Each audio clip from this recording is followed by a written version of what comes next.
I fear no man, but that thing, it scares me. Hello friends, today we're going to be diving into some huge changes coming to Apex Legends in Season 17, codenamed Arsenal, with some World's Edge map changes, the new weapon mastery system, an entirely reworked firing range, and of course, the new legend Ballistic. But without further ado, this is everything you need to know about Season 17. Number 1. To begin with, we'll touch on the map changes released by Respawn. World's Edge was rumored to have been in the work for some time now, and as we saw from the Season 17 gameplay trailer, these changes have been implemented and will be pushed with the start of Season 17. Fragment West and East has always been a popular hot drop spot, but because of this, the devs needed to make some balance changes to stop World's Edge lobbies feeling empty after the first 5 minutes, as the majority of teams would be wiped out off of drop. These changes focus around the new POI and monument and include much more shallow lava river, the completion of the streamer buildings, and the addition of the Apex Museum smack bang in the middle of Fragment. This museum, from what we've seen, will be a host to a sleuth of Apex lore and Easter eggs, including artwork for previously scrapped legends and key figures within the Titanfall universe surrounding the Apex games, such as Brinkman, aka Ballistic from his Thunderdome days, and Cuban Blisk himself. For those of you who adore the streamer buildings, have no fear, they're still within the map. They've just been moved to a new POI called Stacks within Lava City opposite Rampart's Big Mord. This seems like an interesting change to me because many people will still drop to the new Stacks POI, although with it being on the edge of the map, it should lead to much more fluid gameplay as they will have to rotate into the map as opposed to just sitting within Fragment till the end of the game. Similarly, the lava at Harvester has had a similar rework with it now being traversable, and there has been a new vault added to Skyhook. And finally, the Mirage Étoile seems to be staying as a permanent addition to World's Edge. 2. The new weapon mastery system. Similar to games such as Call of Duty, Respawn are adding in a weapon mastery system to the game. These include stat trackers for each individual weapon and an accompanying number of challenges, along with a trial every 20 levels that must be completed in order to progress the weapon mastery system. The completion of the trials every 20 levels will be met with rewards such as banner stats, with the last tier at level 100 being a guaranteed legendary skin for that weapon. Although this is a great addition to the game and will certainly give players an added incentive to hop back and grind out some weapons, it is somewhat disappointing as there are no weapon mastery specific skins, and instead the top reward is just an already existing skin for that weapon. My hope is that this will change in the future, and perhaps there could be some limited time weapon mastery related skins for each season to give players a greater reward to log in and grind out those weapons. Next, we'll talk about the new and improved firing range. Possibly one of the most underlooked aspects of the game is the firing range, which has needed some TLC for some time. Last season, there were a few quality of life changes, but nothing substantial. However, with Season 17, this is definitely not the case. The firing range has had a complete overhaul, and some gameplay has actually already been released.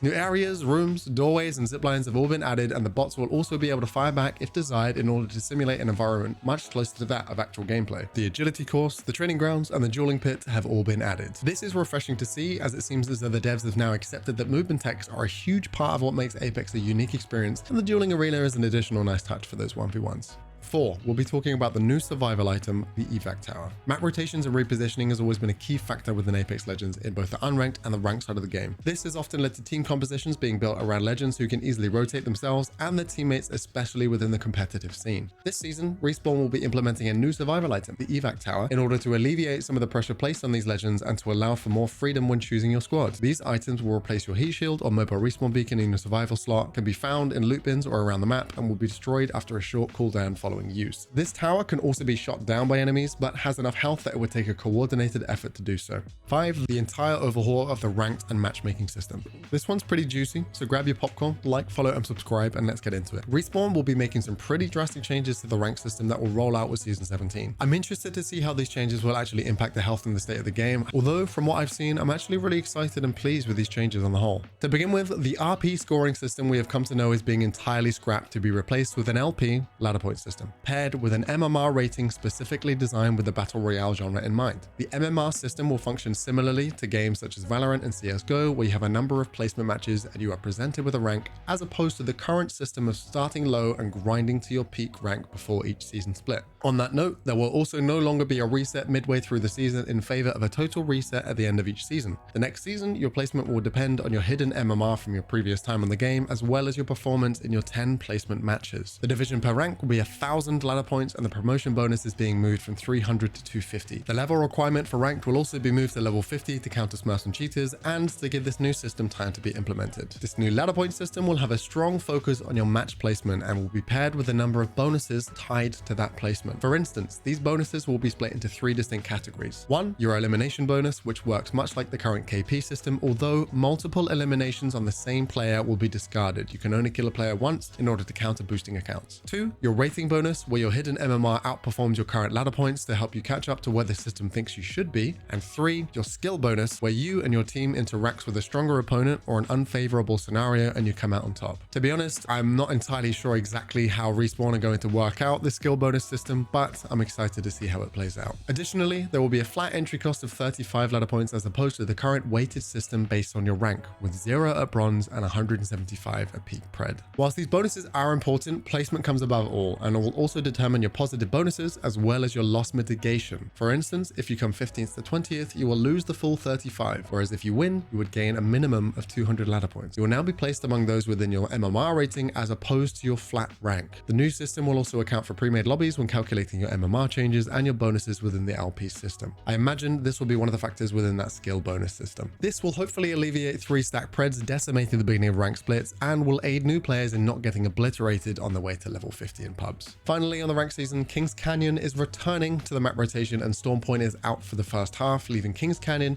Olympus, and the new World's Edge as the starting maps. And finally, what we've all been waiting for, the new legend. The new legend coming to season 17 is none other than August Brinkman, aka Ballistic. This may honestly have been the worst kept secret since the Nemesis Assault Rifle, having been leaked for some time, although the leaks did suggest that it was the Thunderdome legend's son, but it is in fact the man, the myth, and the legend himself. Within the gameplay trailer and on the EA website, we've had much of his kit confirmed, although there are still some outstanding queries on how his abilities will work in-game. His passive ability is called Sling, allowing him to store a third weapon for later use. This weapon cannot be used with attachments, but is utilized when using his ultimate, which I'll touch on in a second. His tactical ability is called Whistler and allows him to fire a projectile from a smart pistol that locks onto the enemy. This bullet enacts an overheating debuff on the enemy, which deals a flat 20 damage on impact and another 30 if the weapon does in fact overheat. This debuff apparently lasts 12 seconds and applies to all of the target's weapons, so switching your weapon does not remove the debuff. If the projectile misses or line of sight is broken before contact is made, then there will be an AoE effect for some of the damage, and the debuff is applied if the enemy is within range of the impact point. Much like Ash's tactical, if somebody walks into the radius, they are affected by it. And finally, his ultimate is called Tempest, and for a limited time provides infinite ammo, faster unarmed movement speed, and faster reload speed to himself and his allies within range. The ultimate equips full gold attachments to Ballistic Sling weapon for the duration of the ult, which is believed to last about 30 seconds and may be extended via eliminations, much like Bloodhound's ult. Being an assault legend, he of course also has access to the red assault bins. I don't know about you all, but Ballistic looks to be a very strong addition to the game, and I'm excited to see how these abilities play out in game. And with these changes summarized, I'm incredibly excited for what will transpire come the 9th of May. Season 16 was the best and healthiest that I've personally seen in the game, and it was the most concurrently played point in time since the release of Apex Legends in 2020. I just hope that next-gen console updates and cross-progression are coming to us soon, but let me know what you think in the comments below. Are you excited? If so, what most for, and what changes would you like to see coming in future updates and seasons? And with that, good luck out there, see you soon,